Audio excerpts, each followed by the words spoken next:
everyone! Do you like playing Roblox and also want to activate the voice chat on Roblox Mobile?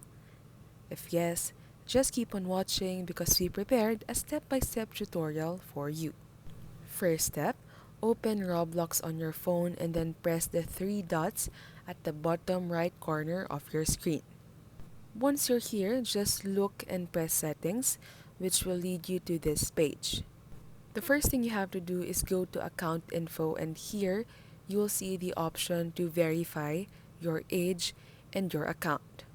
What this means is that the only way for you to activate the voice chat on your Roblox is for you to be 18 years old or above.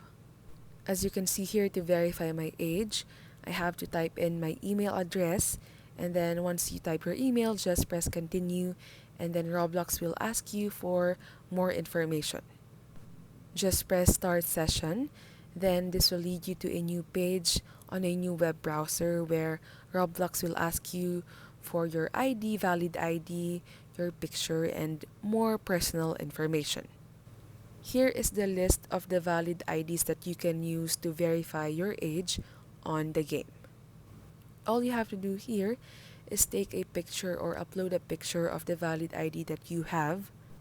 Then take a selfie so that Roblox can counter check if the picture on the valid ID and the selfie is the same person.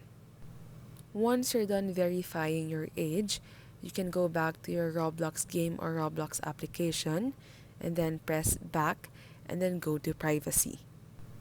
If you have your age and your ID verified, you will see in this page the option to turn on the voice chat. I don't have that option yet because I'm not verified, but it should look like this. Just make sure that the enable voice chat option is turned on, and you'll know that if the button beside it is color green. And that's all for this tutorial. If this video helped you, as always, don't forget to press like and subscribe.